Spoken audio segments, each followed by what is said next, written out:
जादूगर की एक कहानी आपने सुनी होगी, जिसमें उस जादूगर की जान उस तोते में होती है। वो तोता ये है, इसका नाम है वैष्णो। ये जब 2.5 साल की थी तब हमने एक कविता लिखी थी। आज मैं चाहता हूँ कि वो कविता आप लोगों को सुनाता। कविता का शीर्षक है मेरी बिटिया।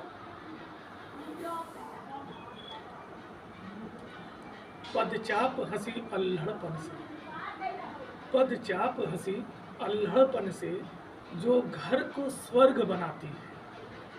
पाषाण हृदय करुणा भरती जब जब वह मुस्काती है। सांझ को मेरी राह तके घर आते ही वह छिप जाती। सांझ को मेरी राह तके घर आते ही वह छिप जाती। दबे पांव आकर डरवाती, फिर बता बता कर मुस्काती। यूं मुस्काने की वजहें दो है, हाँ बस दो ही हो सकती है। यूं मुस्काने की वजहें दो हैं, हाँ बस दो ही हो सकती हैं। या कृतज्ञ हंसी है होठों पर, या व्यंग कोई कर जाती है। पदचाप हंसी अल्हड़पन से जो घर को स्वर्ग बनाती है।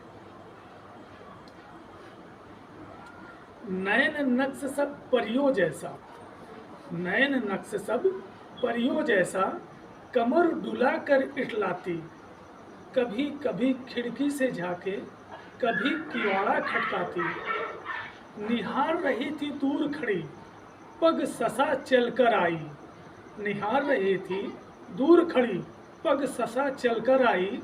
हाथों से चेहरा ढककर अब लगता जैसे शर्माई। यूं शर्माने की वजहें दो है, हाँ बस दो ही हो सकती है। यूं शर्माने की वजहें दो हैं, हाँ बस दो ही हो सकती हैं।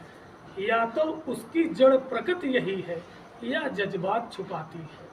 पदचाप हंसी अल्हड़पन से जो घर को स्वर्ग बनाती है।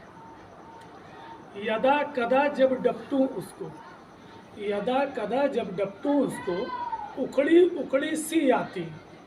नेत्र मूंद तितली बनकर तत्क्षण अनिल में उड़ जाती। फिर मेरे स्वर क्रंदन सुनकर थोड़ा भावुक हो जाती।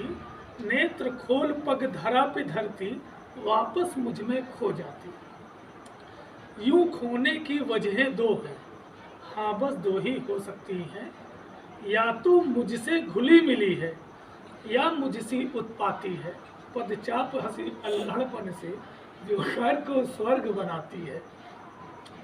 अब तो उसने हद ही कर दी, अब तो उसने हद ही कर दी। कुछ बोली संकेतिक स्वर में, पहले घूरा फिर धमकाया। पहले घूरा फिर धमकाया, मुझे डरा रही मेरे घर में। पर डरता ना तो क्या करता, उससे तो डरना ही है। स्वयं खुश रहना है तो उसको खुश रखना ही है। यूं डरने की वजहें दो है, हाँ बस दो ही हो सकती है। कहने को है बिटिया मेरी, पर लगती पर दादी है। पदचाप हंसी अल्हड़पन से जो घर को स्वर्ग बनाती है।